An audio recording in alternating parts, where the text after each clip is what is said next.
good morning. It is Friday, June the 18th. I'm Shane Seeley, and this is the CBC Morning Report. At least 47 homes have been damaged, some of them destroyed by the freak weather system which affected the island Wednesday night and early into yesterday morning. Prime Minister Mia Motley provided the update during a live address to the nation after several government ministries toured the island surveying the damage. The Prime Minister has vowed that those who need help in the rebuilding effort will get it.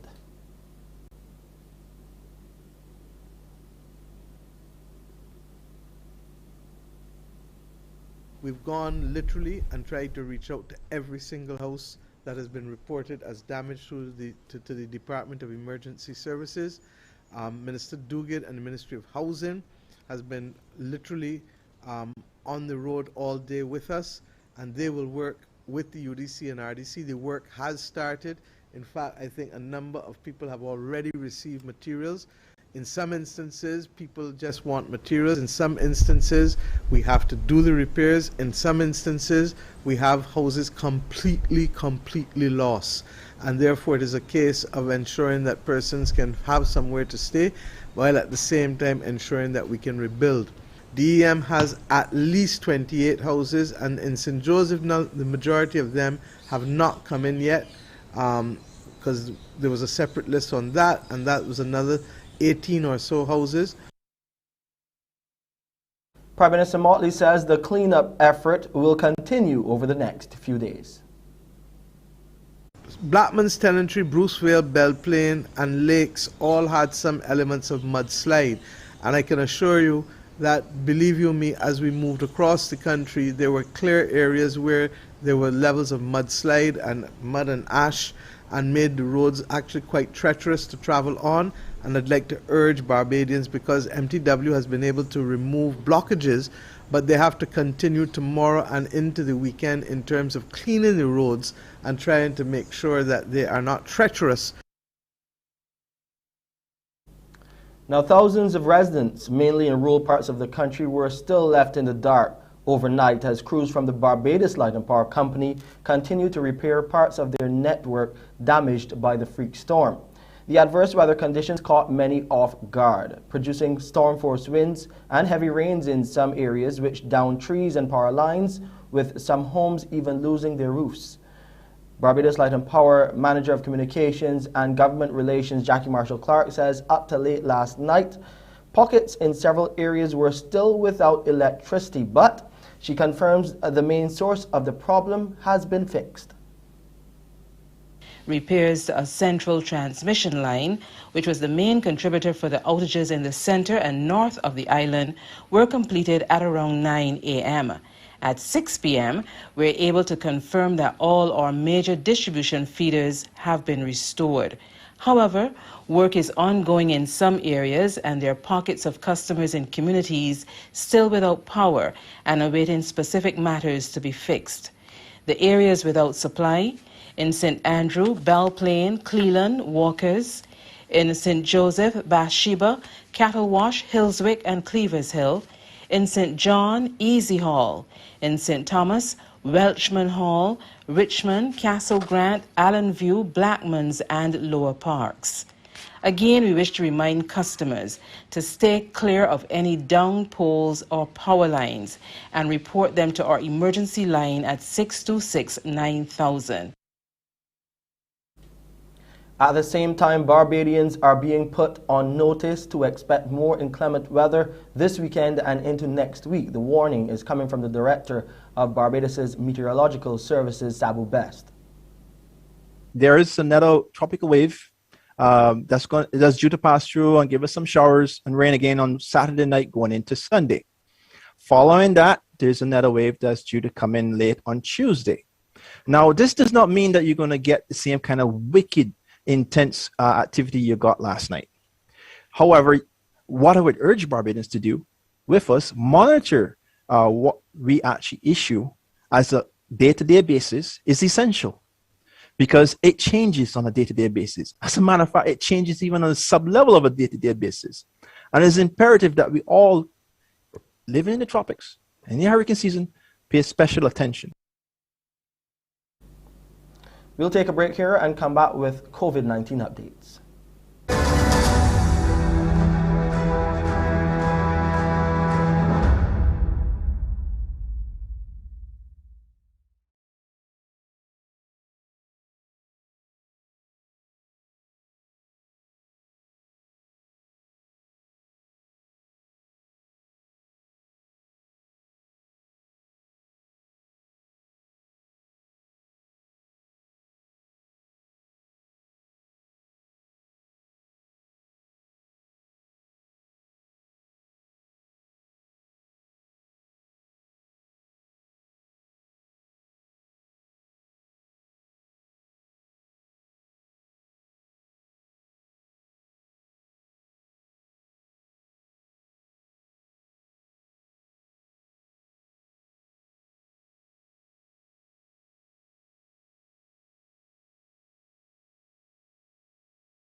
The Best dos Santos Public Health Laboratory only identified one new positive case of COVID-19, a male, out of 521 tests conducted on Wednesday, June 16th. The number of people in isolation has now dropped to 12. Barbados has recorded 4,039 confirmed cases of COVID-19 since March last year. 47 people have died from the virus. There have been 89,921 first doses administered under the National Vaccination Program for COVID-19. Additionally, 63,429 people have received their second dose of the vaccine and are now fully vaccinated. Going further afield now to Afghanistan, where major hospitals have closed their doors this week to new COVID-19 patients after an influx of cases left them with a lack of beds and oxygen shortages. This as the country registered a record in daily COVID-19 deaths yesterday. The International Committee of the Red Cross says hospitals are already full in many areas and oxygen supplies are running out. The country's recorded the highest daily death toll there since the beginning of this pandemic. Less than 0.5% of the population has been fully vaccinated so far. Well, earlier I spoke to Dr. Nila Mubaraz. She's the president of the Afghan Red Crescent, and she told me about the difficulties facing Afghanistan's pandemic response. First, the eastern part was hit, and slowly, not slowly, very quickly after the Eid, it is all over the country almost. Kabul, with its 4.5 million population, is really a very big shortage. We have unfortunately not received oxygen plants on time, and that was another big problem. Currently, the oxygen shortage is huge, a little bit under control by the Ministry of Public Health itself. Unfortunately, our international partners failed to bring on time. Meanwhile, coronavirus infections in Africa are surging as a third wave of the pandemic gathers pace on the continent, fueled by the spread of more contagious variants. The director of the African Union Centre for Disease Control, John Nkengasong, was speaking to the press, and he said the third wave is here. He said 15 countries in Africa are experiencing it now, and that number is just going to go up in the weeks ahead. 13 countries have recorded a presence of the Delta variant. That's the variant that originated in India, and some healthcare experts are concerned that Africa is yet to see the kind of COVID crisis that was recently seen in India, but that here it could in fact be potentially much worse in light of the fact that Africa, or people in Africa, have on average much less access to healthcare than any other continent in the world, and there's also a greater shortage of medical workers compared to every other continent. The CDC earlier said that just 0.79% of people in Africa have been vaccinated. Healthcare activists say that it's not just a delay in the rollout. I mean, there were doses that were meant to come here from India that were held up following India's COVID crisis just a few weeks ago, but they were saying that the whole program for vaccinating Africa is woefully inadequate, even if you include the nearly 1 billion vaccines that were pledged by the G7 nations in their summit last week. Africa has about 1/6 of the world's population, but it's only received about 1% of the world's vaccines. 10 minutes after 6 now, let's hear how Pearson plans to take you into the weekend on the Friday edition of Mornin Barbados. Pearson, what's up today? Thank you, Shane. Coming up today, we'll be checking in with the Coastal Zone Management Unit as we get a sense of how the public consultations on the draft updated plan is going and what are some of the next steps. There is going to be on Monday a conversation on sustainable island futures, and one of those people joining the conversations is Professor Jeffrey Sachs, considered to be perhaps one of the world's most important economists. He'll join us to begin that conversation. We'll also today be checking in with the Heart and Stroke Foundation of Barbados. Are we drinking ourselves sick? We'll have those and a whole lot more coming up on Morning Barbados. Back to you, Shane.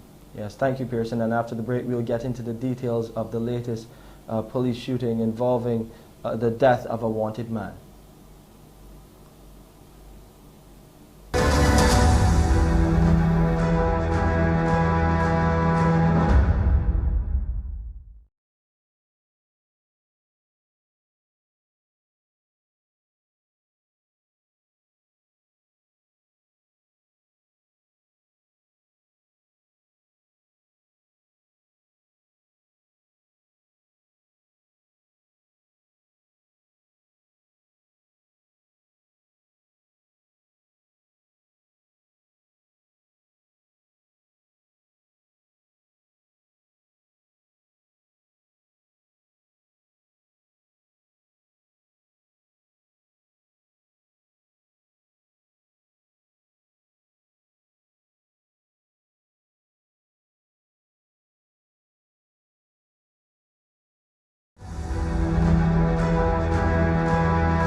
Police investigations are continuing into yesterday's fatal shooting of wanted man Kiaston Hallen Clark of 2nd Avenue, Green Hill, St. Michael. That's according to Police Public Relations Officer, the Acting Inspector Rodney Innes, who was on the scene. More from Lisa Broom.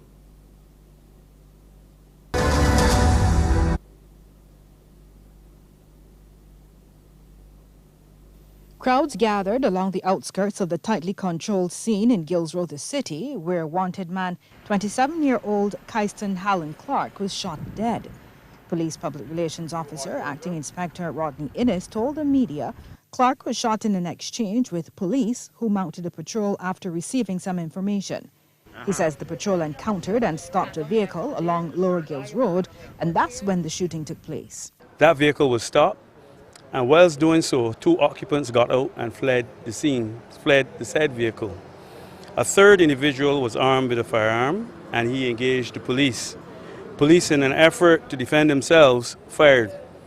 That man received injuries and was pronounced dead at the scene by a medical doctor who visited the scene.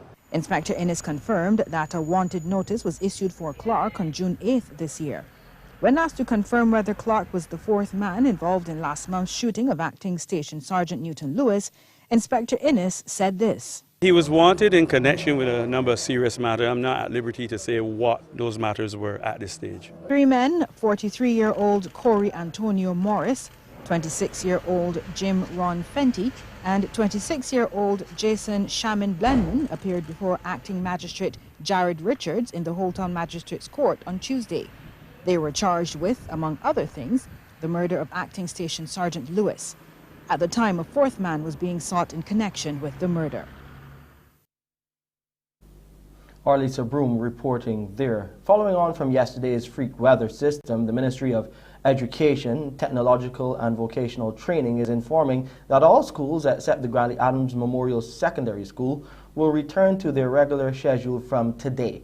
The primary schools' assessment that were scheduled for yesterday have been rescheduled to Monday, June 28th, while those scheduled for today will now be held on Tuesday, June the 29th.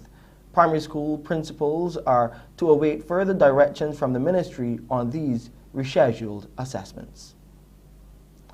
Hundreds of Barbadians paid their final respects at the viewing of the late Sir Courtney Blackman yesterday. Shane Jones was there and files this report.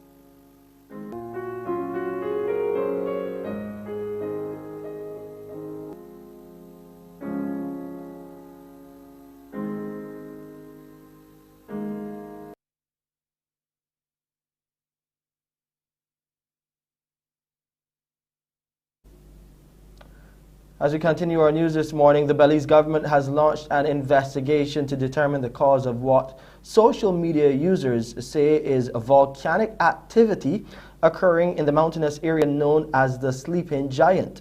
The Ministry of Natural Resources, Petroleum and Mining reported that the cause or source of the plumes of smoke observed is unknown. A statement said the investigations are expected to be concluded over the next few days and at a time when the public will be informed as to the cause and any actions to be taken. In the meantime, people have been warned not to visit the area until the joint investigation is concluded, as there may be natural hazards and other safety risks that need to be determined.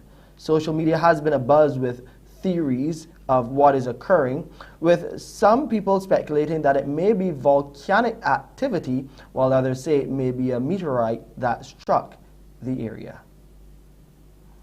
Today is a holiday in the United States. President Joe Biden has signed a law making Juneteenth a federal holiday. This is the commemoration of the end of slavery in the U.S. as the nation continues enacting change amid racial reckoning. Some people are quite pleased that this has happened, but there are some on the other side who would suggest that this is just part of so-called woke culture, that people are playing into this idea that everyone has to be included. But as you rightly point out, this has been celebrated by communities across the United States since 1866, the year after the final slaves were told that they were free to go. Remember, 2 years before that, Lincoln had signed the Emancipation Proclamation saying that all slaves in Union states were free at that point. There are those who say, look, this is good, it's nice, it's symbolic, it's important, but... And the but is very important, because they say a lot of the senators and a lot of people in Congress who voted for a federal holiday are still a problem when it comes to dealing with things like criminal justice, when it comes to dealing with questions of comprehensive voting upheaval across the United States, because we're seeing many states that are introducing laws which people say make it much more difficult for people of colour to cast a vote. There's the question of reparations, and then there's even the question of whether or not slavery and the consequences of slavery and discrimination throughout the United States history should be taught in high schools. And so some campaigners are saying, look, senators don't get a pass here by saying, I can't possibly be racist because I voted for a federal holiday. There are much more important questions on human rights and recognising the difficulties for African Americans in the United States to be addressed first. And so they are calling on the Biden White House to put all their weight behind criminal justice reform, extensive voter reform, and even consider the question of reparations, which simply hasn't happened at the moment. Joe Biden has called this a big deal. He will sign it into law. And every year from now, there will be a holiday marking the Juneteenth. But there are people who say 156 years after the slaves were freed, there's still a lot of work to be done in America. Kenneth Kaunda, Zambia's founding president and liberation hero, has died at a military hospital in the capital, Lusaka, where he was being treated for pneumonia. He was 97. It was 1964. Zambia gains independence from Britain. For many who were there, it was a time for new beginnings. People had high expectations from Zambia's first president, Kenneth Kaunda. It was an exciting time, as one by one liberation movements in Africa gained independence from their colonial masters. Kaunda ruled Zambia for nearly 3 decades in what was effectively a one-party state. As life got tougher for the poor, many became frustrated and angry. Some blamed the struggling economy on Kaunda's socialist policies. As his popularity waned, Zambians had had enough. After 27 years in power, Zambia's founding father was defeated at the polls. Then he did something that's still very rare in Africa. He accepted defeat and willingly stepped down. He had been forced from the political arena through the ballot box, but he didn't disappear. In the years that followed, he had a troubled relationship with subsequent Zambian governments. At one point, he was accused of plotting a coup and then had to fight to retain his Zambian citizenship in court. Later, he became very much the elder statesman, engaged in numerous charities and gradually winning back the trust and affection of many Zambians. Many say they will always remember his trademark white handkerchief, but also the fundamental role he played helping other neighboring countries gain their independence. For years, Zambia offered refuge to African National Congress members during apartheid in South Africa. The ANC's Radio Freedom was allowed to broadcast from the capital, Lusaka. It was under Kaunda's protection that the ANC waged first an armed struggle, then a diplomatic one against the apartheid regime. Zambia also helped Zimbabwe gain its independence from white minority rule in 1980. And after a long life spent at the center of politics, Kaunda lived out his final years at home in the country he loved, the Zambia he had helped lead to freedom.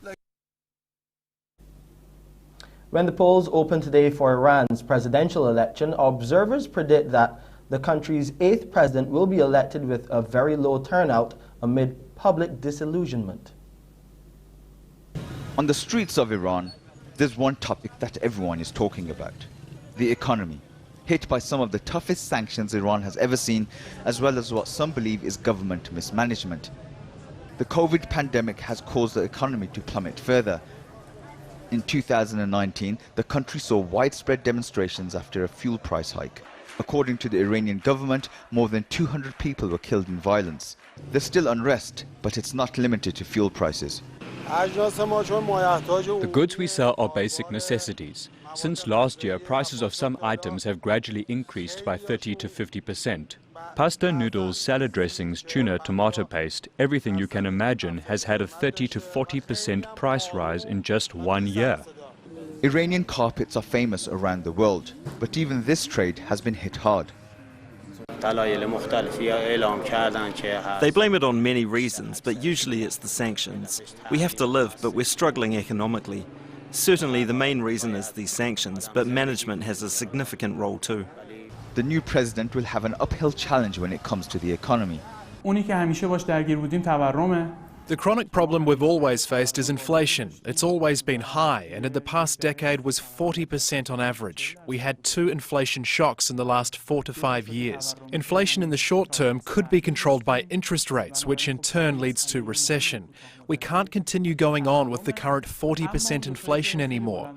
The government should fill its budget deficit and implement reforms. In the south of Tehran, many people earn less than $150 a month. The walls here have adverts for labourers, usually paying less than the minimum wage. The cost of living is very high. It's very difficult. People have many problems, rents and other miseries. You don't know whether to pay the rent or do shopping. Only God helps us. Officials should think about us, renters, the youth and their future. I just feel ashamed when I can't buy something for my kid. At times, I can't really buy what I want for her.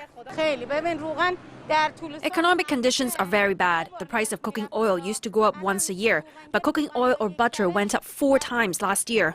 We could make ends meet. Our condition wasn't good, but it wasn't very bad either. Now, I can't buy butter or cheese. I expect from the new government to make goods cheap. In this poor neighbourhood, some still hope things can change.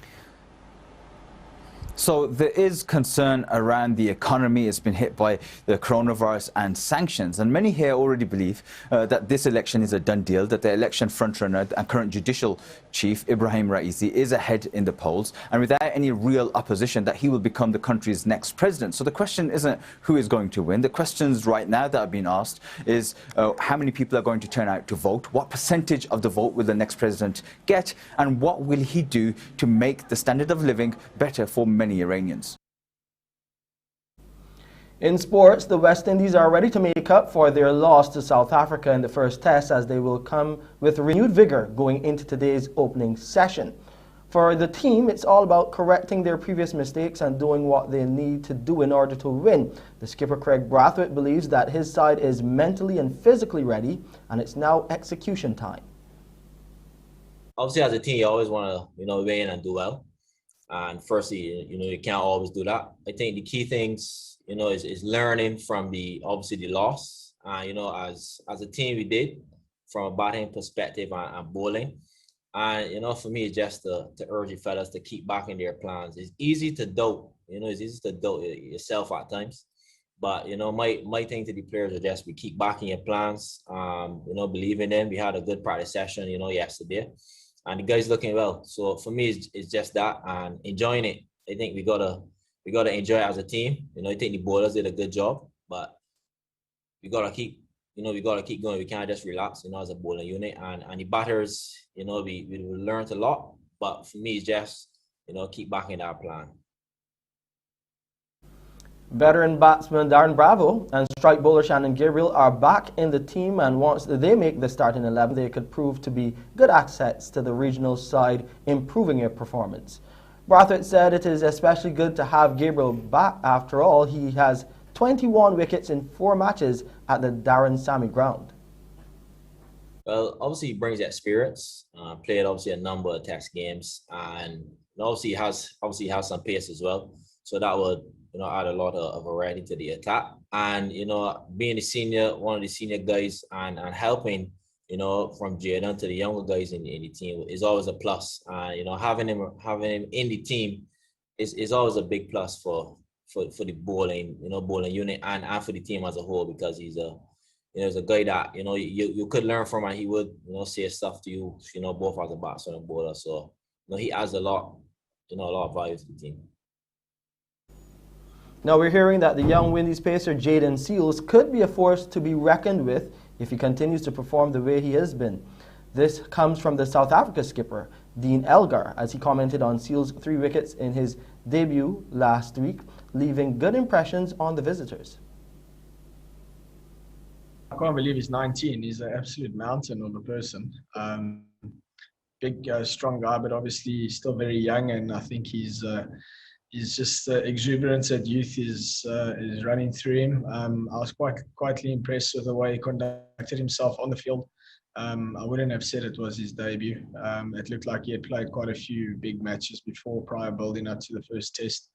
But I mean, his control looked pretty good. It looked like he ran with good energy. Being a younger guy, I mean, I guess he's got no excuse when it comes to not having energy.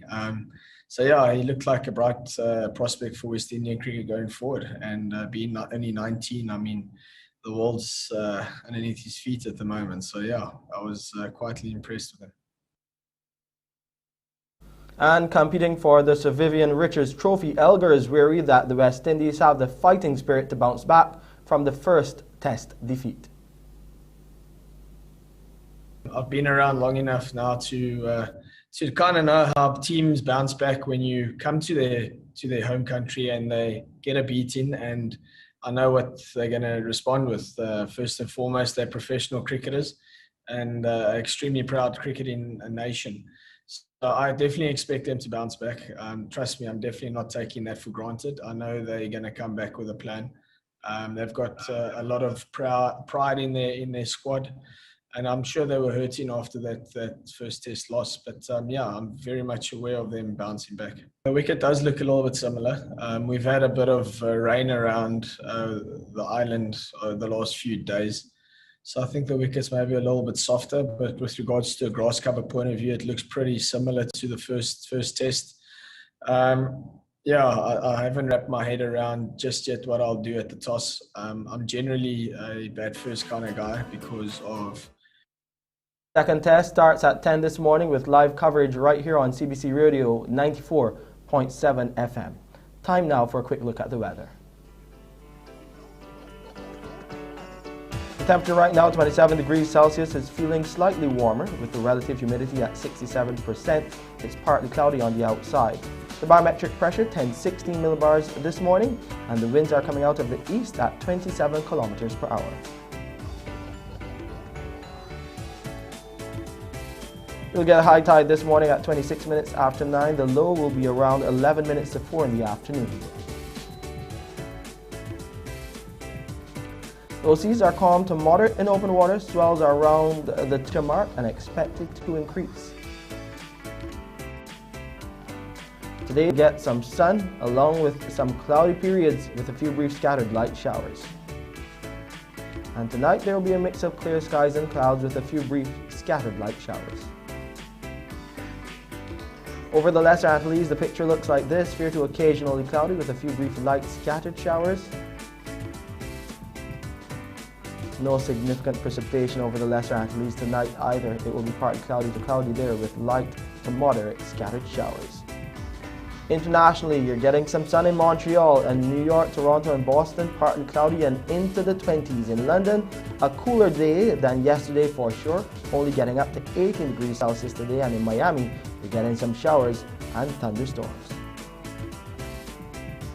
And that's it for this edition of the Morning Report. I'm Shane Seeley. Mornin Barbados starts now. Wake up, wake up, wake up, wake up. Barbados, get up. Good morning, Barbados, good morning. Good morning to you. Good morning, morning, morning, morning. Good morning to you. Good morning, morning, Barbados, good morning. Good morning to you. Good morning, morning, Barbados, good morning. Wake up, wake up, wake up. Morning to you.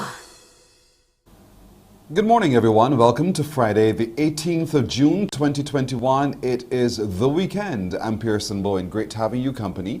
Good morning also to those of you watching us on our Facebook streams at CBC Barbados and at Morning Barbados, and of those of you on our YouTube channel, Caribbean Broadcasting Corporation. Welcome. Welcome to Friday. Welcome to the weekend. Today you'll meet a young man who is creating his own record label called Inveterate Records. What's motivating him to do so? We'll also today be connecting with the man behind the new song Riches. His name is Mikey Mercer. He has a new show. He also has a show too on 94.7, The Best 24/7. He'll join us this morning. And with Father's Day just around the corner, what is the Christchurch Parish Church doing to salute fathers? They'll tell us when they come around with us here on Morning Barbados. But let's get started looking at the draft updated coastal zone management plan. Joining us this morning is coastal planner Fabian Hines. Good morning to you, Fabian. Hello, good morning, Pearson. Good morning, Barbados. Now, the last time we met you, you teased us into this plan, this updated plan as well, and you talked about some of the benefits. So before we get into what we want to talk about today, let's remind people of some of the benefits of this updated plan. Well, the primary benefit of this updated plan is that it now integrates disaster risk management and climate change adaptation into the whole management framework for the management of our coastal zone management area. And that will have significant benefits in the medium to long term in terms of improving the resilience of all of our coastal infrastructure, protection of our coastal resources and coastal processes such as sediment transport, which supplies our beaches around the island. So there's a diversity of benefits, and we'll get a bit more into that as the morning progresses. Right. Now, yesterday we had a bit of a tickle.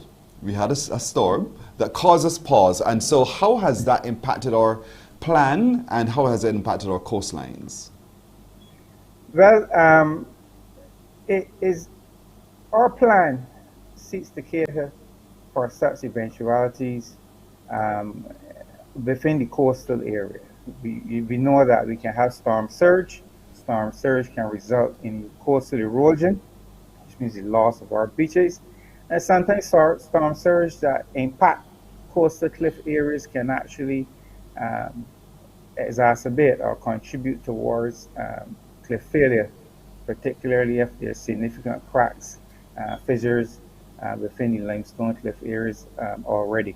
Mm-hmm. So when we make our recommendations for the plan, we outline setbacks from the high water mark in terms of beaches, setbacks from the toe of cliff undercut in terms of cliffs, make recommendations in terms of elevating the height of the ground floor, or having non-essential services on the ground floor, and so on and so forth, and protection of sand dunes, preservation of coastal vegetation that can minimize coastal erosion and beach loss. There's a multiplicity of policy issues that can all collectively serve to help to mitigate against the impact of storm events and the storm surge, cliff failure. All right, and all of that is embedded in the plan. I know you've got it divided now as you meet with the public and have public consultations into at least 8 sub-areas. How have those public consultations been going in those sub-areas? Well, those public consultations have been going very well so far. As of yesterday evening, between the hours of 6 p.m. and 8 p.m., we had our 4th meeting. That meeting covered the sub-area, the choice to North Point.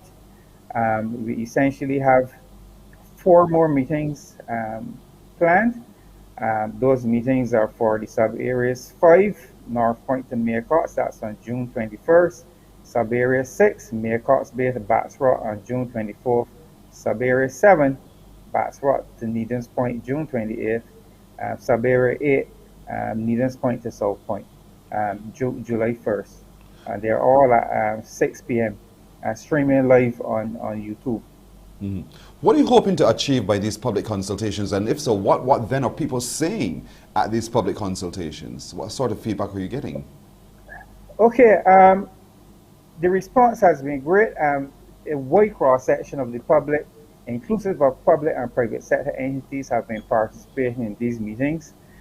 Much interest generally focused on how the plan will affect the management of coastal resources such as our reefs, inclusive of landscapes and seascapes around the island, and of course how the plan would influence physical development within the coastal zone management area.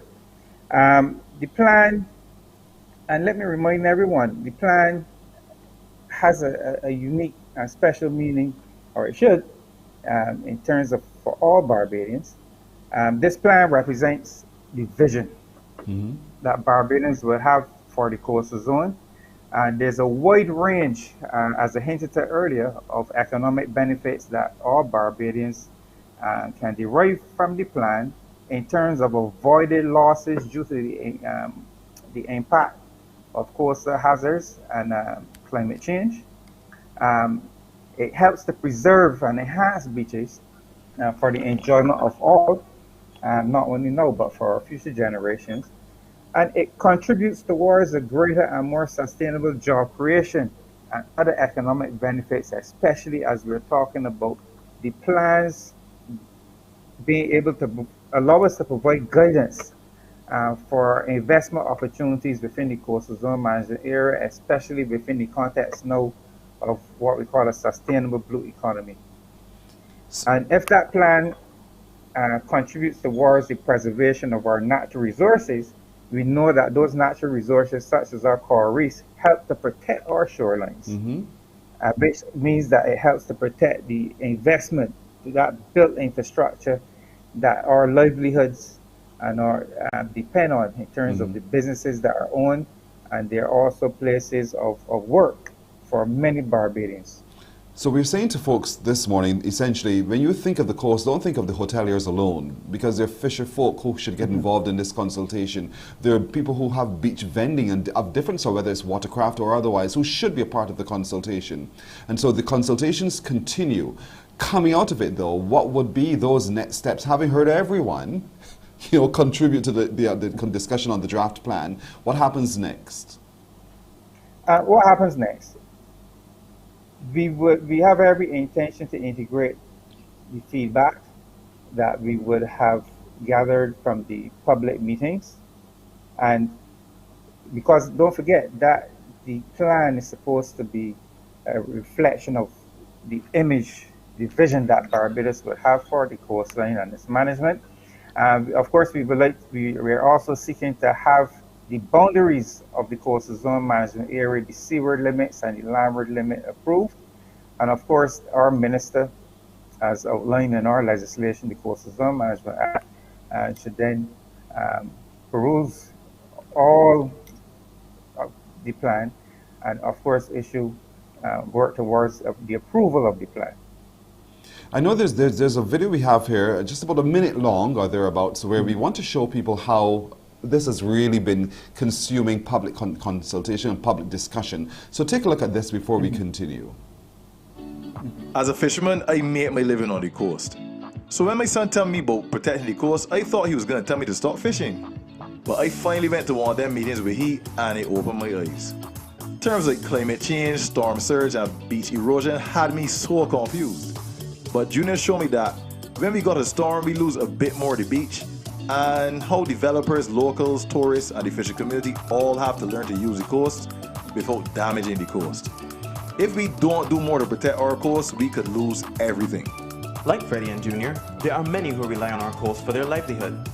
The Coastal Zone Management Unit is working to sustainably manage our coastal spaces by mitigating the impacts of climate change for generations to come through updating the Integrated Coastal Zone Management Plan. From monitoring beach levels, restoring mangroves and wetlands, to working with community leaders and private developers, the CZMU is planning for a safer and more resilient coast. See more of Freddie and Junior's story on the CZMU and GIS social media. Play your part to manage and protect our coast, our home, our future. To view the updated ICZM plan and learn more, visit coastal.gov.bb/ICZM plan. So that clearly tells us why it's so important that everyone, I mean literally everyone gets involved. And it ended by asking us to go to this website to find the plan. How involved is that plan? But is it so labor intensive that you become turned off by the legalese and all the language? Or is it easy to read and understand? The intent is that it should be a plan that we try not to make it too technical. It's a voluminous plan. I have to admit it is can be pretty thick. Don't scare me. Here. Yes, yes. Right. But you understand, we have approximately 97 kilometers of coastline and diverse coastline. It's not homogeneous. Mm-hmm. Okay, when you compare the west and the south coast to the east coast area, southeast coast, the north coast, you can see that diversity in physical characteristics, etc. It's a plan, it is staged in terms of providing the general policies, the policy framework, and then as you proceed in the document, it starts to provide the meats, the nuts and bolts of the policies in terms of recommendations, setbacks, and the guidance that for the various activities and developments processes and ecosystems that you can find within the coastal zone management area. Mm-hmm. And the video was interesting because I would like everyone to remember that all of our towns are located on the coast. Bridgetown, yes.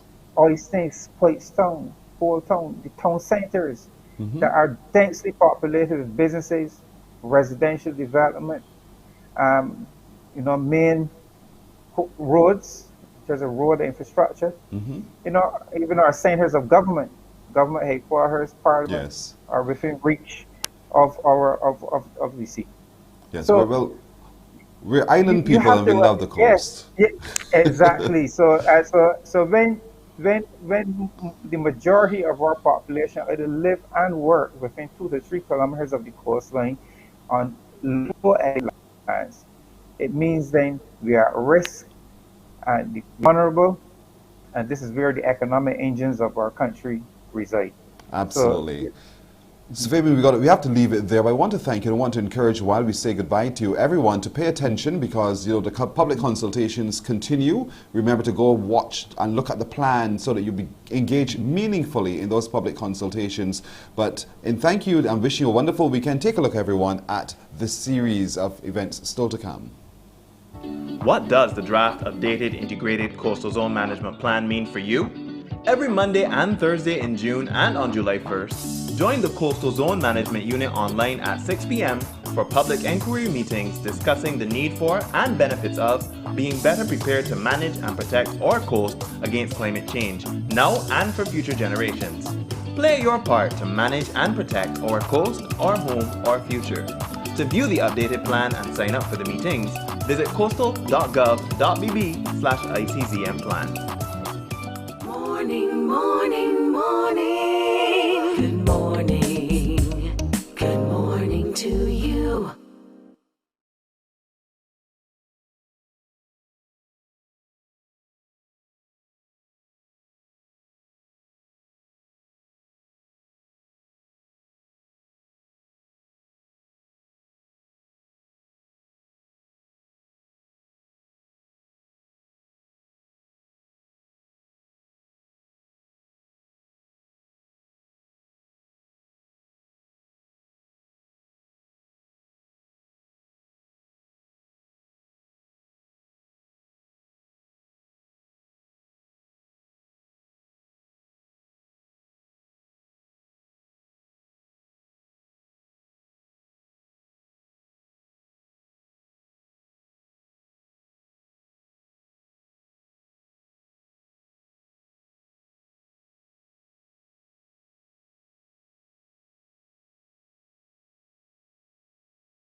Morning, morning. Good morning. Good morning to you. On Monday, the Vice-Chancellor's Forum and the Distinguished Arthur Lewis virtual event is a conversation on sustainable island futures. It's on Monday coming. Joining us now to talk a little bit more about that is what the New York Times has described as probably the most important economist in the world. And the Time magazine called him the world's best known economist. His name is Professor Jeffrey Sachs. Good morning to you, sir. How are you? Good to be with you. I'm very well. Good to be with you as well. Sustainable island futures. When we think of little islands, we think of all of the vulnerabilities, but we don't often think of all of the wonderful opportunities that they also present.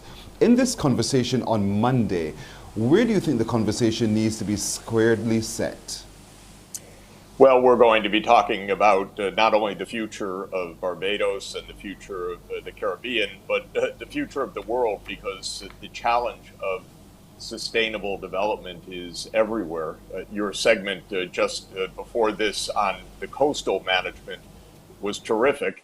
I'm so happy that Barbados is focusing on this issue, but coastal areas all over the world are threatened by rising sea levels and climate change. That means every country in the world not only has to take the kinds of thoughtful actions that we just heard about, but also to adopt new approaches so that we stop the human-made climate change. That's going to be one of the topics with Prime Minister Motley. We have a big opportunity to transform the world's energy systems to be much more sustainable, to be using your beautiful sunshine, the wind power that Barbados could tap, renewable energy all over the world so that we stop some of these threats. So that will be one topic. Of course, another focus is going to be specifically on Barbados and the Caribbean. What should be done after this hard hit of COVID-19? And let me congratulate Barbados again for remarkable success in controlling the epidemic here, the pandemic.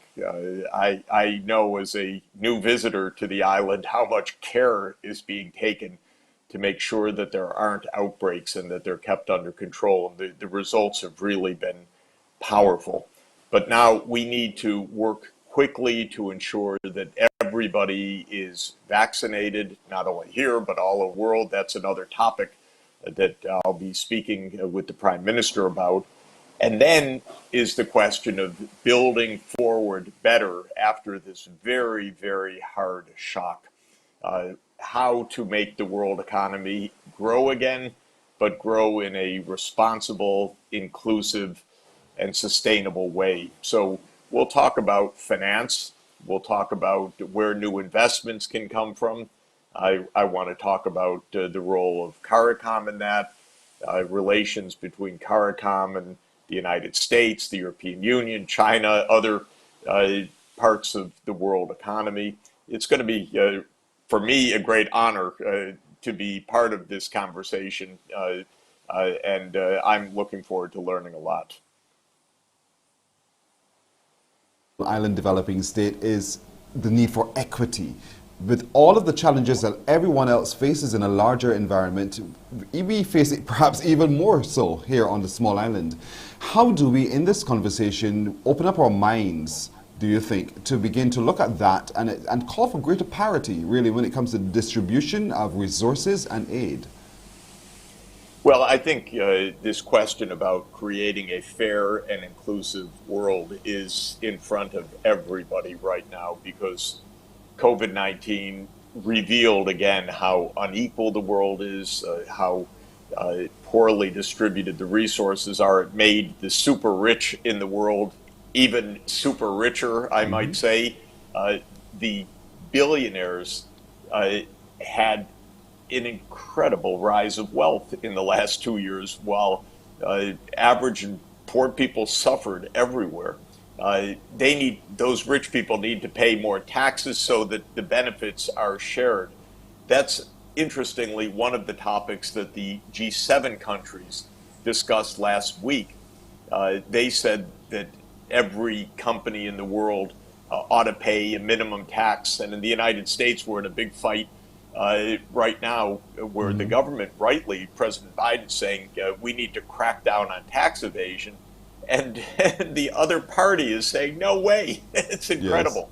Yes. So this is really a fight for fairness. It's always a fight, but I think after COVID-19, the essence of this challenge has been made a lot more clear. There are things to do. There are ways to make the international economy more fair, more generous to those who need it, more responsible. For example, I think given the vulnerabilities of Barbados and the Caribbean to rising sea levels and more hurricane risk and so forth, it's absolutely imperative that the international financial system create new and special funding to enable Barbados and your neighbors to be able to prepare better, to become more resilient. So this is one of the things I'm fighting for, is a fairer international system. Now, you're considered the world's foremost, perhaps most well-known economist. So we want to tap into your experience as well. And in building sustainability, what are some of the key areas do you think that we need to look at as a small island so that we not just exist, but that we become sustainable? You know, the most important investment that any society makes by far is in education. And so I would preach education, education, education, because when young people are well educated, they're versatile. When the economy changes, they have skills. They can adapt, they can innovate, they can be entrepreneurs. And education is really the single most important gift we can give to our children so that they are empowered to be dynamic and to be creative. The truth is the world economy is changing a lot. The digital world is transforming jobs everywhere. It's eliminating a lot of jobs. It's creating a lot of new opportunities. But one needs skills in order to have those opportunities. So one of the efforts that I have underway at the United Nations is an effort to raise the quality of education and access to education, including digital education, by the way, so that more and more young people can get a quality education, can afford to get a university education, can afford to build those skills. For me, that is absolutely essential. Of course, the key is to be aware that things are changing fast everywhere in the world economy, sometimes because of the difficulties like a coronavirus or the difficulties of climate change, sometimes because of the new opportunities, what the digital world enables that just wasn't possible even a short time ago in terms of, say, telemedicine or new ways to deliver education or new ways to deliver public services. But we need people who are skilled in those areas. And again, I would emphasize education. Fortunately, you have a great university in the region, UWI, and I want to discuss with my fellow educators when I meet with them today and in the next days how education quality can be raised. We have the same problem in the United States. Yes. We have the same problem everywhere. A lot of our economies are built around tourism, almost one stream. We need now to, I suppose, look at restructuring that and refocusing where we place more of our eggs and which side of the basket we do. Is that also going to be a part of your conversation? How do we diversify sufficiently that we are sustainable? You know, with a small economy, it is an inherent risk of being dependent on one sector, whether it was sugar or an agricultural product or tourism. By being small, it's not surprising that there's some specialization. But then there are shocks that hit, like the terrible shock that suddenly tourism stopped last year because of the pandemic. So part of the answer is diversification, of course, and more skills will mean more diversification, because today you can work in Barbados for a company anywhere online. And so skills plus digital enables new kinds of diversification. But it's also true that we need financial systems that help small island developing states to be resilient in the face of what will be, relatively speaking, bigger shocks for economies that will have only a few major sectors in them. And I've been working with the UN system during the past year in showing that small island states have a higher vulnerability because of small size. That's not something that is solvable by itself. But then we can use financial systems, insurance or liquidity systems, or expanded access to very low interest rate lending for business startups or for handling other shocks to address the small size. So I think that this is, it's a difficult issue, of course. It's not a new issue. It's an issue that's been discussed and debated for decades. But I do think that we should think about using the new digital technologies and new skills to help diversification and use financial means to help countries cope with shocks. You know, I wrote down the equation: skills plus digital equals success, sustainability, all of those kinds of things. Now, you're going to be sharing the conversation with our Prime Minister. She's quite a powerhouse, and she's going to pick your brain. I hope you're prepared to have that exchange with her. She is wonderful, and she is a world leader, and she's so respected and does such a wonderful job. I'm so excited to be together with her on Monday. Indeed. Professor Sachs, we have to leave it there. I want to immensely thank you. We look forward to the conversation. You'll be having it with our Prime Minister on Monday at 12 noon. And for those, you can log on to Facebook, UETV on Facebook, or you can go to the uetv.org and engage in the conversation. Is this conversation, by the way, as we say goodbye, is this just yourselves talking, or is it a case where the public can engage in the conversation? I hope that there'll be time for some questions. We're going to have a conversation together, and I hope that there'll be an opportunity for questions coming in also. It's going to be exciting for real. We want to learn from you, the world's foremost economist, Professor Jeffrey Sachs. Thank you so much for joining us this morning. Great to be with you. Thank you. You're very welcome. And that conversation is on Monday. It's looking at the Sustainable Island Futures, Monday from 12 noon on UETV, on Facebook, or uetv.org. Professor Jeffrey Sachs, who is the Director of the Center for Sustainable Development at Columbia University, with Prime Minister the Honorable Mia Amor-Motley on Monday from 12 noon. We're back after this break. Morning, morning, morning. Good morning. Good morning to you.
Morning, morning. Good morning.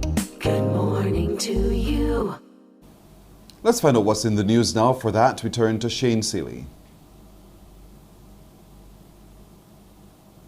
Here's your 7 a.m. headline news, and the cleanup effort in the wake of that freak weather system which hit Barbados will continue over the next few days in several communities. The assurance from the Prime Minister, Mia Amor-Motley, as she says, all hands are on deck to get people the assistance they need. At least 46 homes were damaged, some even destroyed during the passage of that freak system. We've gone literally and tried to reach out to every single house that has been reported as damaged to the Department of Emergency Services. Minister Duguid and the Ministry of Housing has been literally on the road all day with us, and they will work with the UDC and RDC. The work has started. In fact, I think a number of people have already received materials. In some instances, people just want materials. In some instances, we have to do the repairs. In some instances, we have houses completely lost. And therefore, it is a case of ensuring that persons can have somewhere to stay, while at the same time ensuring that we can rebuild. DEM has at least 28 houses, and in St. Joseph now, the majority of them have not come in yet, because there was a separate list on that, and that was another 18 or so houses. Meanwhile, the Barbados Light and Power Company is still this morning fixing damage to its network, with some communities left in the dark last night. The restoration process saw crews working around the clock after the adverse weather conditions brought on by the tropical wave downed power lines, leaving thousands in rural parts of the country without electricity. BLMP Manager of Communications and Government Relations Jackie Marshall Clark says there is light at the end of the tunnel, as the main source of the problem has been fixed.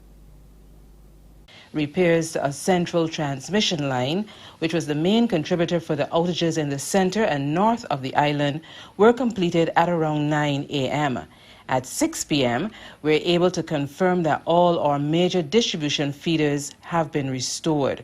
However, work is ongoing in some areas, and there are pockets of customers in communities still without power and awaiting specific matters to be fixed.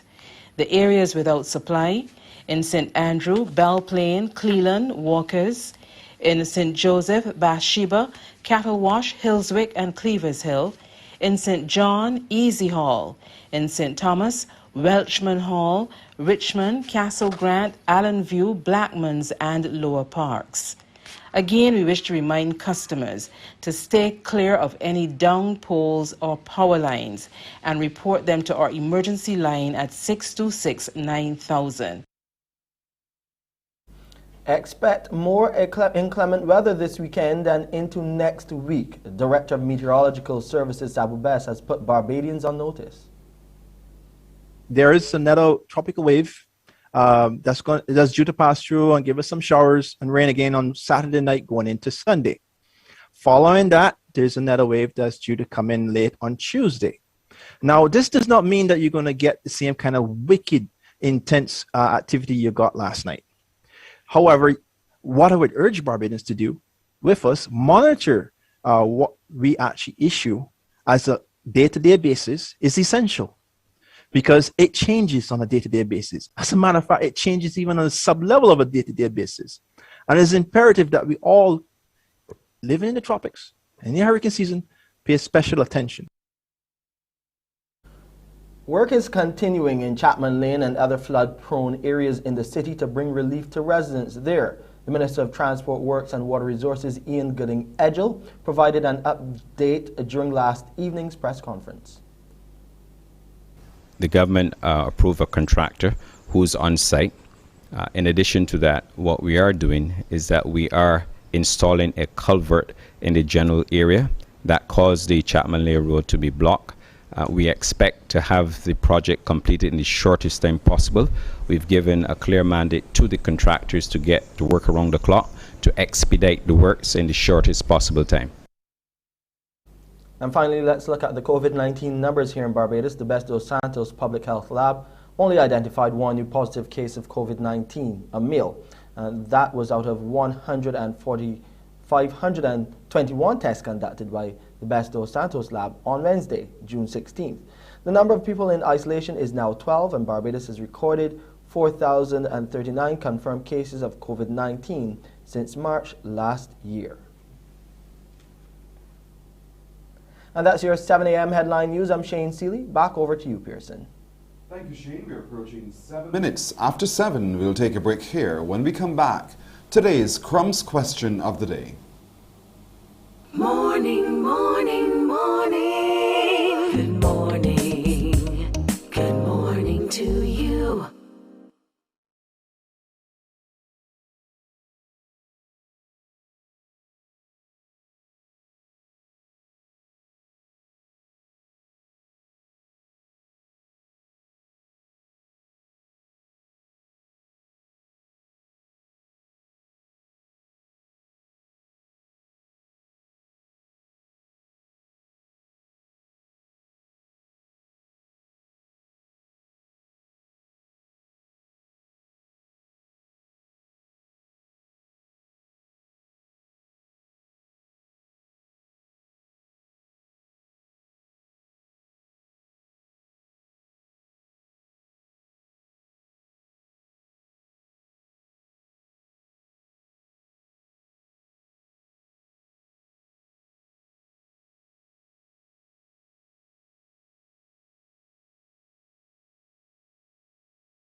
Morning, morning. Good morning. Good morning to you. So, 9 minutes after 7 o'clock, time for you to win this morning with crumbs. Remember, it's time for your crumbs question of the day. Time for you to get on the phone too, to call me on 228-5562 or 228-5563, because here comes today's crumbs question of the day. Get ready to win. 228-5562 or 228-5563. That question today is, on what date was Crumbs Bakery first opened? On what date was Crumbs Bakery first opened?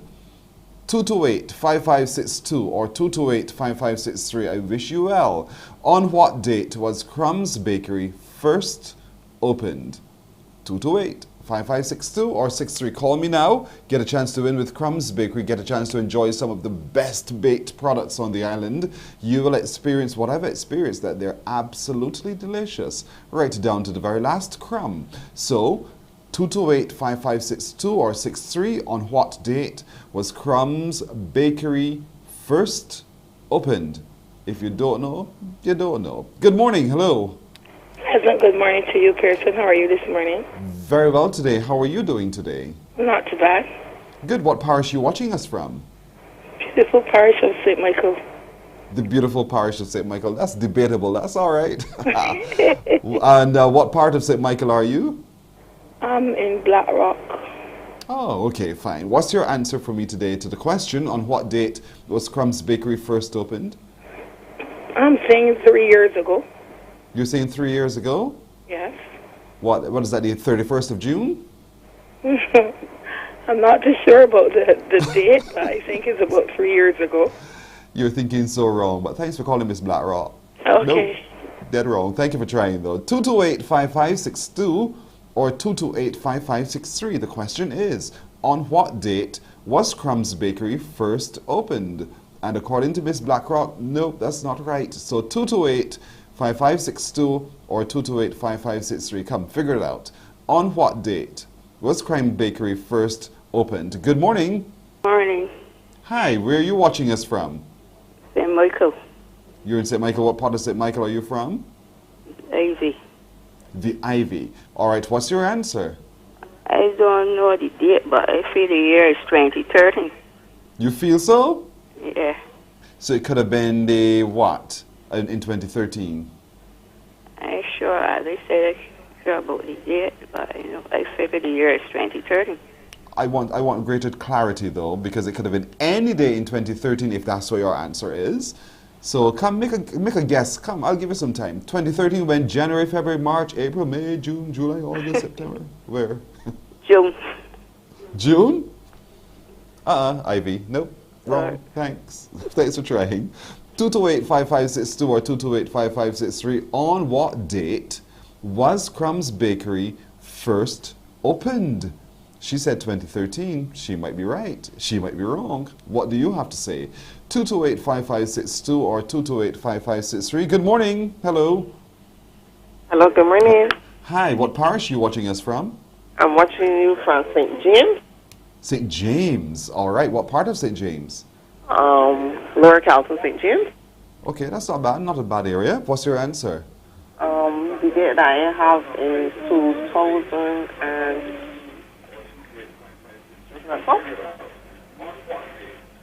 What was it that person wrote for you? Let me hear. You're saying from 2012? You're asking me or you're telling me? Telling you. Well, you're telling me that your answer is 2012. Yes. When in 2012? I know I have that date, but I have the year. You got the year because you got it wrong. Thank you, here. Thank you for trying. One more call. Come, y'all. Do your research. Y'all know, of course, you've met Mr. Google, haven't you? So, the answer coming up soon when you give me it correctly. On what date was Crumbs Bakery first opened? Good morning. Hello. Hi, good morning. Hi, what parish are you watching us from? St. George. St. George, Central. All right. So, what's your answer? It was established in 2012. You know that for a fact? Yes, because it came on already and I wrote it down. Oh, this question came before and you wrote Yes, it down. that it was And you established in got that it was... 2012. Say it again? That it was established in 2012. And you're sure it was this question? On what date was Crumbs Bakery first established, first Yes, opened? sir. Yes, sir.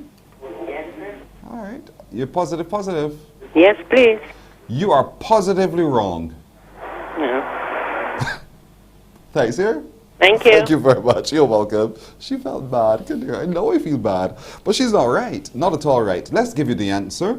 The answer today, really, that we're looking for, and the closest was Miss Blackrock when she said 2013, but I wanted you to be more specific about it because I want to know on what date, not what year alone, on what date. What's the answer? The answer is the 28th of January, 2013. The 28th, write this one down, the 28th of January, 2013. That's the answer. That's the date on which Crumbs Bakery first opened.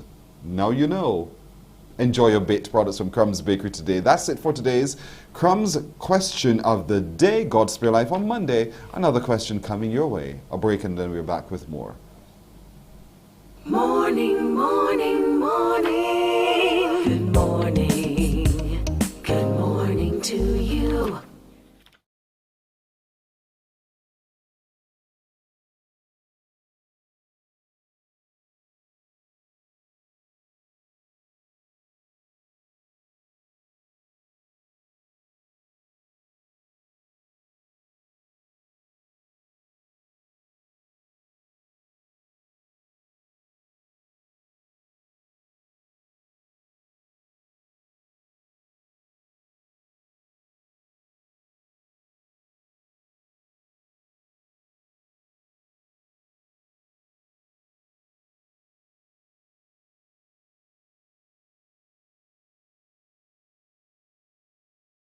Morning, morning, morning. Good morning.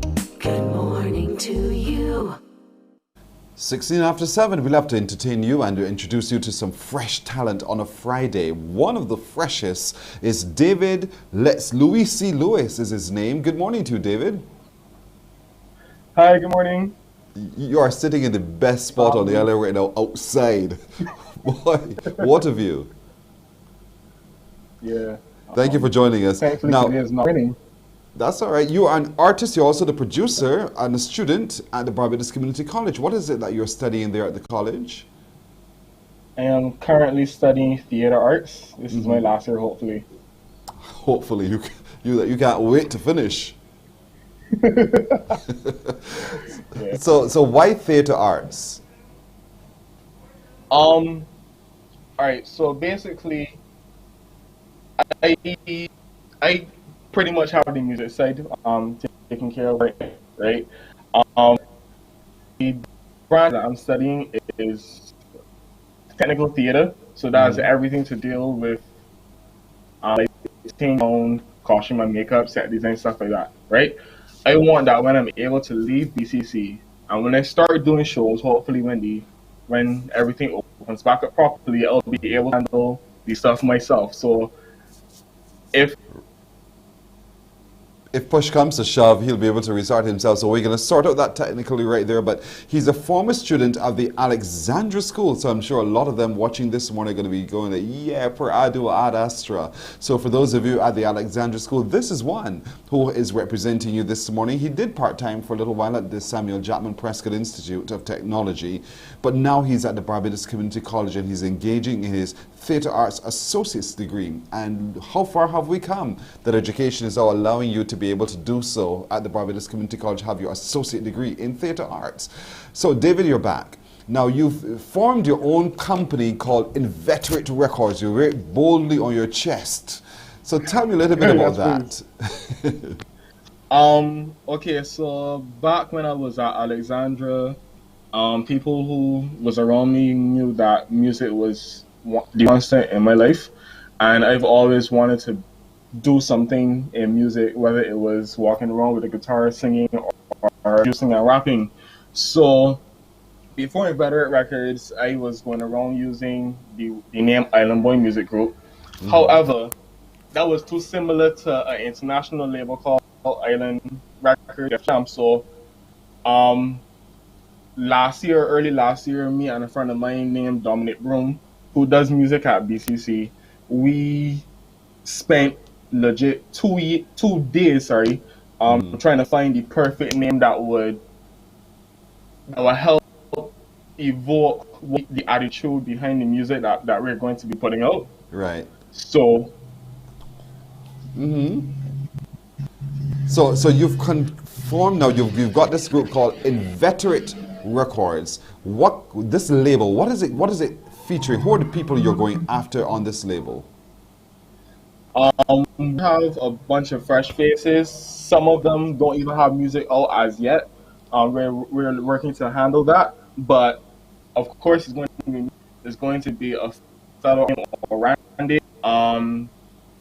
Another artist named Noir Blackstar, who recently put a project out on a few songs.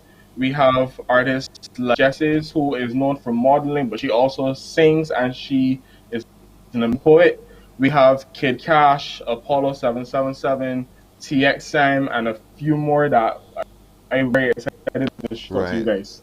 So David, tell you what, we want to sort out your connectivity there. So what we'll do, folks, is we'll take a break, and when we come back, we'll continue this conversation with David Let's Louis C. Lewis. We're right back after this. Thank you very much. Morning, morning. Good morning. Good morning to you.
Morning. Good morning.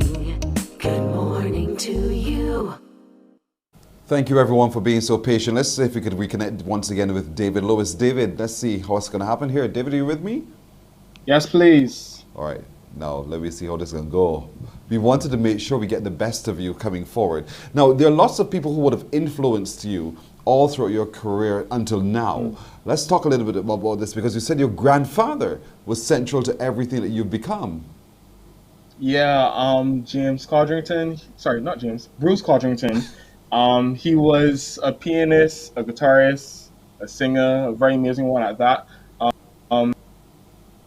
The time I actually heard like his voice recently was actually one of his records that he recorded at CBC a couple of years, a while back. Sorry, called Jambalaya, is on YouTube. My mom found that she played it for me, and I was like, "There's my grandfather doing exactly what he wanted to do." So here it is now, you're following literally in your grandfather's footsteps by engaging in the theatre arts and also in music productions and a record label as well. And you said to me you're going after the hip-hop artists, you have some other people on your cards as well. Did you at any time think that this was the path that you would have taken? I mean, you went to the Alexandra School, so academics was also a critical part, but did you see yourself coming through to being this, as you are now? Yes and no. Mm-hmm. My original dream was to just go up and sign to another label or so, but as time went on and I started paying more attention to the industry, I realized that there is more to the experience of being independent to being signed, because being signed you have a lot of people putting in controlling you, putting every move you make. But being independent, you were basically able to control your own destiny. You don't want to be controlled. I get you loud and clear. I read it. So the name Lex Louisi, where did that come from? All right, so Lex is my middle name, Alexander, who is also the name of one of my uncles. Mm-hmm. And Louisi is Louis, but in Amharic, yeah, the Ethiopian language. Interesting. There's a story behind everything with you. But Yes, please. why did you choose the name inveterate again? All right, so basically, what the term you actually be able to see it. The word inveterate means having or something that you do that is unlikely to change, right? Sadly, Google gave me a very bad example, but somebody who gambles a lot is an inveterate gambler, right? So I wanted to show that I'm an inveterate musician. This is what I'm doing. This is unlikely to change. Like something drastically bad will have to happen in order for me to stop. What do you think your teachers watching you this morning would say about you? Finally, some of my teachers have actually been very supportive of my music career. Some of them actually don't, so some of them are going to be surprised. Mm-hmm. But I feel like the majority is going to be proud, especially back home. That's really great. So talk to me about the theatre arts degree though that you're doing, because you know, and the multiplicity of different skills that one could get into while in theatre arts. So what are the options? What's going on there with the theatre arts program? With theater, you can break into pretty much anything, even if you're not acting or doing technical. Like the experience of going through that degree trains you for life, right? If you can make it through that program, you can make it anything. But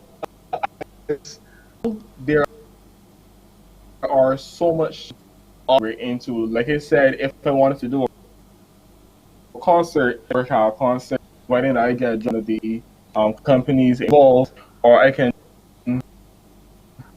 BBC do one of y'all stand home parties, or little things like even like nowadays people are make a corruption and making money off of that.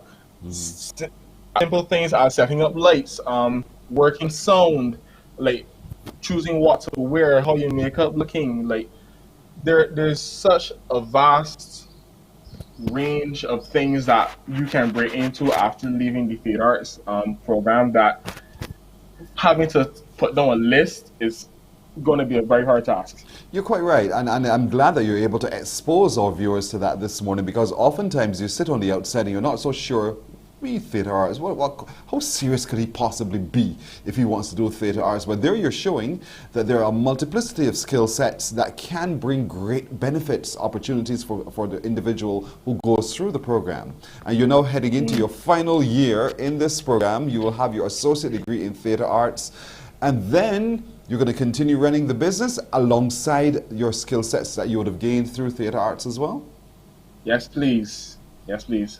This is my last year, and we're currently finishing off the portfolio process, right? So this is done after I going to get my degree and everything. I'm going to be focusing on music. Obviously, I'm going to get a job so I can help support it, but yeah, musically. So, what would the typical exam be like for theatre arts? All right, so portfolio is usually a show, basically. So usually all of the visual arts, they have their own portfolio. So music would do a concert, art, we do exhibition, theater, we do, right? This year we actually changed it up a little. The production we did is a mixture of film and theater. So there's some film aspects, some theater aspects, and we're currently filming these stage portions of it, right? Tomorrow I hope is the last day, but so far like the majority of everything is done, and then after that we have something called a devotion and a postmortem where everybody comes in and we talk about the experience, what was done, what wasn't done, what could have been done differently, and then we have a written portion of it where for the technicals we have different criteria we have to meet, and then we'll be graded based on both the performance and the written aspect. Wow, it's very involved. You've taken up this particular skill set because you were busy watching movies and you were just curious about how they all come together. What interested you into signing up for theater arts? Funny enough, I didn't sign up for theater because of movies. When I was 13, my first experience acting at the EBCCI Summer Arts Program. I was doing theater there, and Neil was my teacher there, and he gave like my first lead role ever, and that pretty much like set me on a path to think, all right, maybe I could do this. So in the middle of the camp, Michelle Barra and Varia Williams came to the camp and was auditioning people, and that ended up being the play that went on to represent Barbados at the Caribbean Secondary School Drama Festivals in the same year. That again, I had gotten an award for most promising actor. Wow. Right. So I actually stopped doing theater outside of school from then, but then coming to BCC now, I was thinking, okay, I have the CXC. I have a little experience that could actually like put me on the on the starting line. Let me see where I can go with it. And then my reasoning for joining has changed. But as I've gone through the program, the things that I have experienced will ultimately help me in the long run. I find, yeah. And here you are now. You're such a fascinating young man. David Lewis is his given name. He's known as Let's Louisi. And he's going to be a star, whether he's in front on the stage or he's working behind the stage on a whole host of other things. His record label is called Inveterate Records, and it has a house of different, very talented people, very multifaceted indeed. We're looking forward to greater things coming from you, David, and we wish you only the very best. And good luck with your exam and portfolio coming up very soon. Thank you. Thank you very much. You're very welcome. David Lewis is his name. We're back after this. Morning, morning, morning. Good morning. Good morning to you.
Morning, morning, morning. Good morning.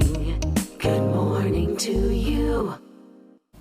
We're 26 and a half minutes now to go to the hour of 8 o'clock. Have we stopped to ask ourselves and seriously consider the question, are we drinking ourselves sick? That's a real question. That's a question that really should cause you pause to ponder for just a moment. Well, let's spend some time now with the Heart and Stroke Foundation of Barbados as we say good morning to my friend, the Chief Executive Officer, Michelle Daniel. Good morning to you, Michelle. Long time no see. That's true, Pearson. Good morning. So glad to see you. So good to see you as well. The campaign continues because we cannot stop. And this is all about how we address the whole subject of consumption of sugary products and sugary drinks. And it's not just about children because these non-communicable diseases are also affecting us adults too. How's it going? That's true. So yes, the campaign, we would have had the first campaign in terms of Are We Drinking Ourselves Sick in March, and that started on World Obesity Day. And then we would have had a second, so that ran for the entire month of March. And then we would have had the second one, which started in May and is just finishing this week. And it is important, as you said, we focused on the children, but you would have seen in the ads for Rosie that she would have been an adult who would have been consuming excessive amounts of sugary beverages over a period of a day, and we would have seen the result. And so it's important for us as the coalition and the Heart and Stroke Foundation to preach in terms and to speak openly and consistently about the dangers of excessive consumption of sugary beverages and the outcomes. And we're focusing on healthy lifestyles and healthy living as opposed to overconsumption of anything that will do our bodies harm. And doing our bodies harm means there's a case of obesity. We're seeing rising levels of obesity. We're seeing rising levels of a whole host of other non-communicable diseases as well, simply because we've been fascinated by the taste of sugar. And we're saying cut that out, begin to reduce it. And it's a drug, it's like a drug. Yes, indeed. So let's talk about day by day, living it moment by moment. How is the campaign being put into action day by day? Okay, so it's about constant dialogue. Through the campaigns, we have been seeing increased persons increasingly reaching out to the foundation, whether in terms of being a part of the coalition, being a part of the push for policy. And that is important to us because it's okay to be out there promoting and speaking constantly, but when you get the feedback, when you are on the radio programs and you hear the average Barbadian speaking about the realities of what they face and how they understand what we are trying to do, then that makes a difference. So on a day-to-day basis, increased dialogue in terms of we're actually trying to liaise more with partners, persons who are also pushing for better access to foods, reasonable, people say health is expensive. And so that's one of the things too that we are seeing in terms of persons reaching out to say, how can we help? And that then more hands make light work. And so that's all a part of it in terms of increasing span of control, increasing the access to information, and in terms of forming new partners to actually make a difference. We cannot do it alone. And so we are really welcome to having persons responding to the call and actually understanding what it is that we're trying to do to create a healthier nation, not just today, but for the long term. That education requires us now to take action. I know that there's been an effort recently by the Healthy Coalition looking at front of package labeling that shows clearly about the things that you're actually consuming. And it's important that parents, because children are our best drivers, and it's important that parents begin the process of reducing the sugar content from very early, because in the long term, you have some other issues to deal with. And the Heart and Stroke Foundation, part of what you're doing here with Are We Drinking Ourselves Sick is to also tackle that, because childhood obesity, early onset of diabetes in children as well, we're seeing raise their ugly head. That is true. And as you would hear these stats over and over again, 1 in 3 children in Barbados, not necessarily in terms of in Barbados alone, are either overweight or obese. And so yes, that conversation is continuing, and the parents are pivotal. So we know children, they're influenced in terms of by their environment. They spend a lot of time in school. And one of the things when you person just zeroed in on parent is parent education. So in the past, we would have had parents forum, and that's one of the things that we are continuing because we are committed to this.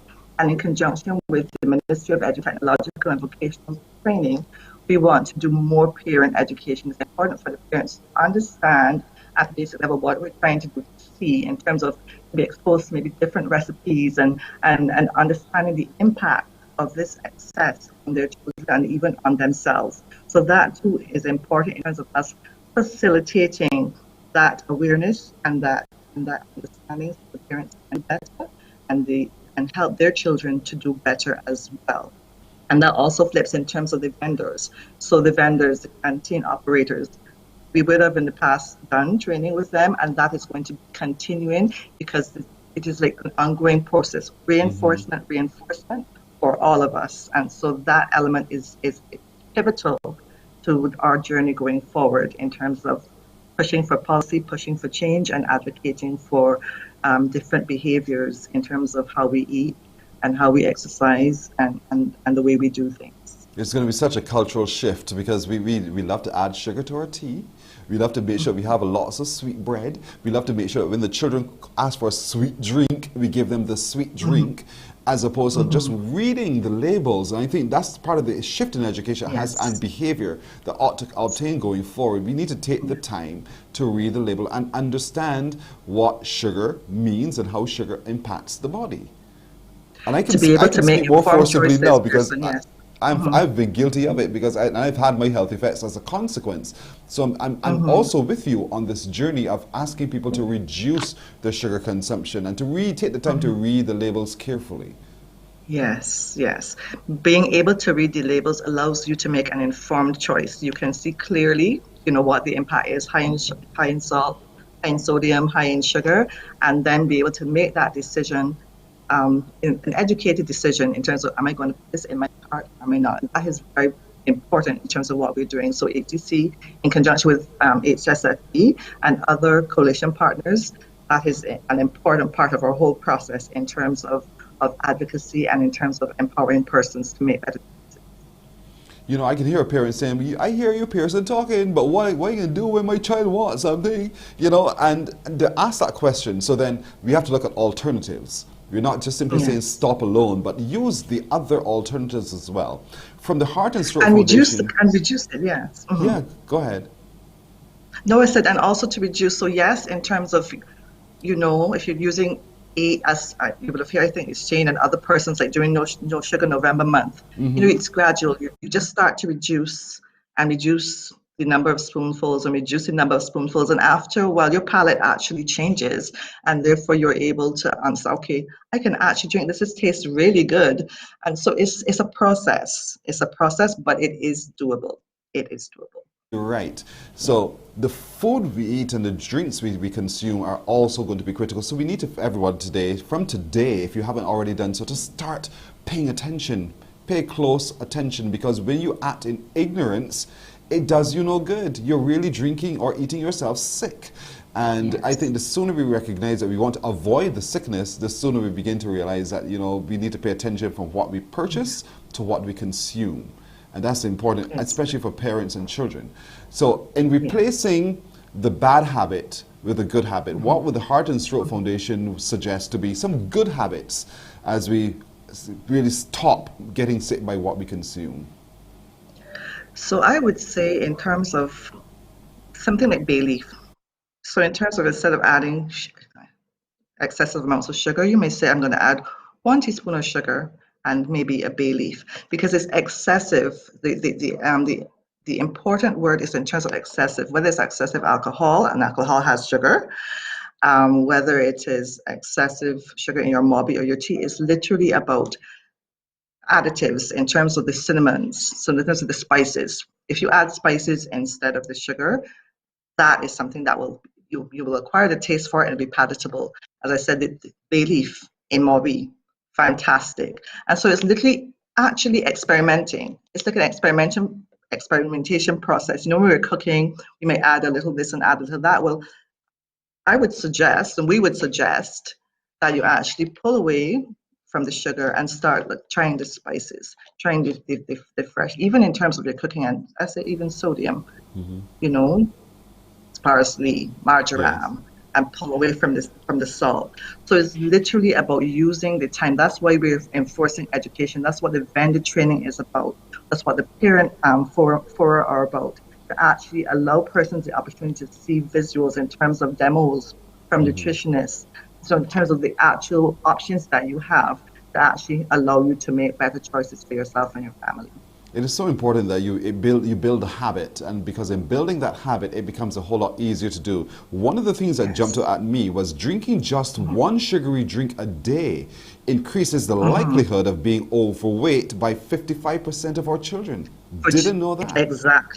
Exactly. One sugary drink. And it's these things, one sugary drink, and then think about drinking 3 or 4 in one day. And so that's why we're seeing the explosion, and we want to stem it. We're not trying to, deny persons of anything. It is for our health, because we want our children to be healthy. We want our adults to be healthy. As I said to a group of children the other day, each of you has dreams. You have dreams that you want to do, and to be able to do them, we want you to be healthy.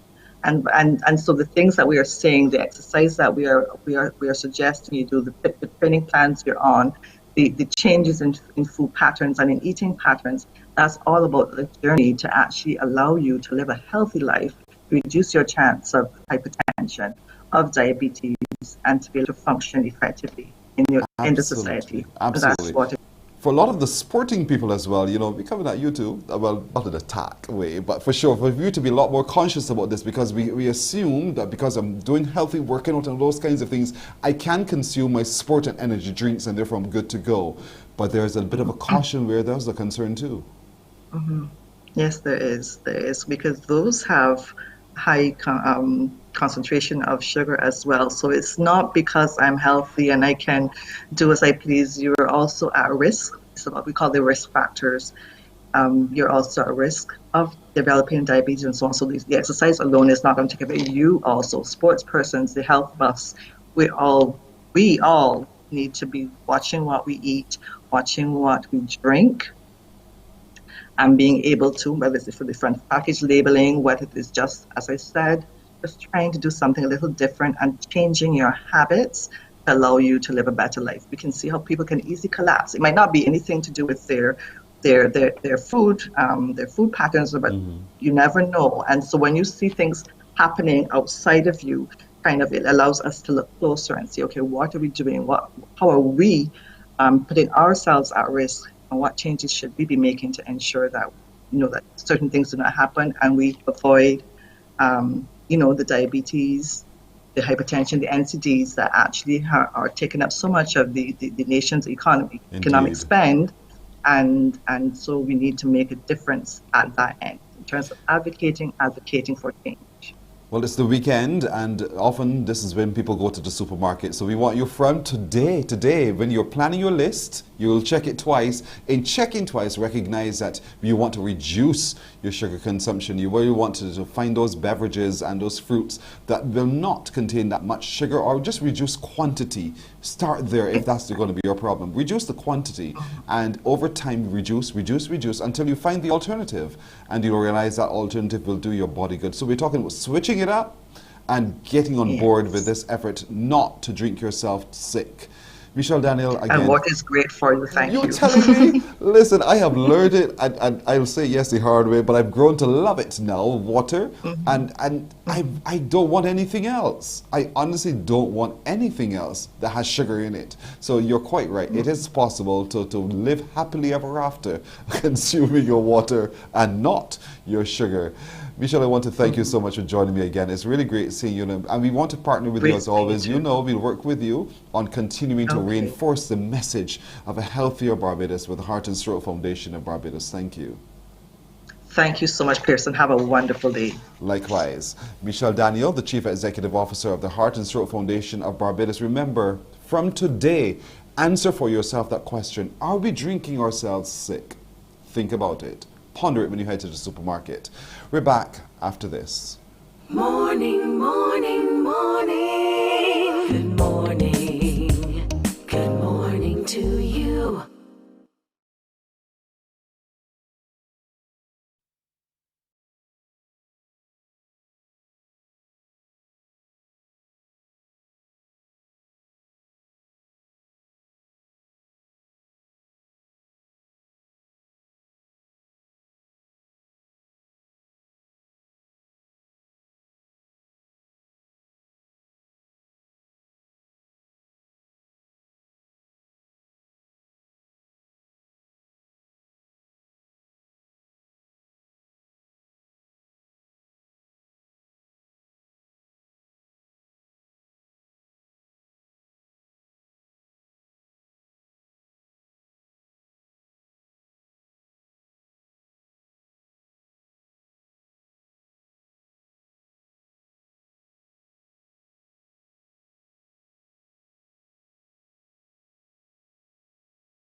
Morning, morning, morning. Good morning. Good morning to you. It's 10 minutes now to go to 8 o'clock. I want to encourage you to continue to follow us on our social media platforms for the very latest news as we continue, as it happens, to share it with you on CBC Barbados, CBC News Barbados, on all of our radio stations, Facebook pages as well, and other social media here at the CBC, so you don't have to lack for knowing. So join all of our social media pages and you will be kept informed. Thank you so much for that. All right, let's continue now as we turn our attention with Sunday becoming Father's Day. And I'm just so thrilled by the ingenuity of the folks there at the Christchurch Parish Church and what they're doing. They did something for Mother's Day, so they better do something for Father's Day. And so John Burnett, who is the organist and choral director there, joins me now to talk about what's coming up on Father's Day. John, good morning to you. Good morning, Pearson. Good morning, Barbados. Thank you for joining. You know, Mother's Day, they made a big song and dance, and we had the drive-through for Mother's Day, a luncheon. What are we doing for Father's Day? Well, you know, we have to celebrate the mothers. They're special to us. And in the same light, we've decided to do a similar thing for our fathers. But it's not happening on Father's Day. It's a pre-Father's Day barbecue. So a similar model to what happened for Mother's Day, where, you know, you have a drive-through pickup kind of thing. And we're doing that to celebrate the fathers as well, who I may remind us are special, just not maybe just as special in some people's minds as mothers, but the fathers are special as well. Don't back off from it, John. They are just as special, just as special. Back away, because they're as critical to the equation as the mothers are. So tomorrow is what you call now the pre-Father's Day barbecue. Tomorrow, Saturday, folks. This barbecue is going to be, how is it going to work? Explain the logistics to me. Okay, so what happens between 5 p.m. and 7 p.m. is that we're going to have a drive-through. The model, as I said earlier, is similar to what happened on Mother's Day, where you would purchase your tickets in advance. And I must say now that tickets are going pretty fast. As a matter of fact, there are only very few tickets remaining. Whoa. So anybody who wants to take advantage will have to do so in short order. But it's a drive-through where you purchase your ticket in advance. You say what particular protein it is that you're looking to get. It's a choice between fish or chicken. And the varieties of fish that we have include swordfish and tuna. And it would be chicken breast or chicken leg. And you would purchase your ticket, you indicate the protein that you prefer. You drive into the church. All COVID protocols are established and will be adhered to, including temperature checks when you drive in, the recording of your name and so on. You would present your ticket, sanitizing of hands, I forgot that part. You would present your ticket, and there's a team who will bring out your meal to you at the vehicle, and then you will proceed on. There will be no in-house dining or anything of the sort. It's a drive-through pickup, and you know, we have different slots for the individual pickups so that there will not be a long waiting time around. Yeah. And you're right. You know, in place and buying your ticket or placing your order, you indicate then what preferred time you would like to pass by to make your collection. So that's important. Where can people get the tickets from for the big barbecue tomorrow? So those limited tickets, as I mentioned, are available from the church office. You can call the church office at 428-8087. And as I said, those tickets are very limited, and there are slots. So the first slot of tickets are from 5 to 5:30. So if you purchase that particular slot, you will pick up your meal during that time. The second slot runs from 5:45 to 6:15. And then the last slot, the third and final slot, runs from 6:30 to 7. And that's when the final pickups will be shut off at 7 o'clock on the dot. So I encourage everybody to call the church office, 428-8087, to get their tickets. Like I said, they're limited in number now, and you can pick your particular slot. And let me just also to add that this event is in aid of organ funds. You may be aware, Pearson, I know you're a singer. Say that harder. Say that harder. The crew don't believe you. No, I will vouch for you as a very Thank good you. bassman. Thank you. As someone who's interested in church music, this event is in aid of organ funds. Yes. Our organ at Christ Church is one of the oldest pipe organs on the island. It was built in 1938. And as you are aware, again, as a musician, you know, sometimes these things tend to have problems and issues, Yes. and we have a problem with maintenance as it goes on. So our organ has not been behaving as well as it should be Yes.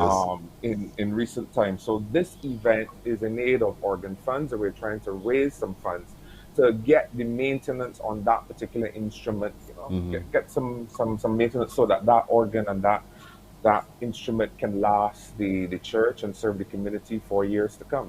I know the music program at Christ Church Parish Church is renowned. We have a collection of your hymns as well, which we play on Q100.7 FM. So this is all also in an effort to raise the funds for that, but it's also a great way to celebrate Daddy as well in the pre-Father's Day barbecue. You said drive-through, but if I don't have a car and I want to walk through, can I do so too? Yes, you can do so. We actually have a delivery service available if that is preferred, but it's within a very limited area. Right. But yes, if you want to walk through, you can do the same thing. You present your ticket on entrance to the church. Again, your name, your temperature, your hands will be sanitized. Someone will take that ticket from you, and we will deliver the packaged meal. The meal will already be packaged. Again, you will indicate your protein preference. And we will include in the package, along with the proteins that I mentioned earlier, you'll get some vegetable rice. You know, we fathers, we like macaroni pie. Got that right. We'll get some steamed vegetables and some tossed salad in there to, you know, balance it out. I heard Michelle, a good friend of mine who I haven't seen for quite some time, talking about the reduction of sugar. So, you know, we're trying to balance it and get some healthy ingredients in there as well. So you'll get some tossed salad and a good variety of mixed vegetables, along with your choice of protein and starches as well.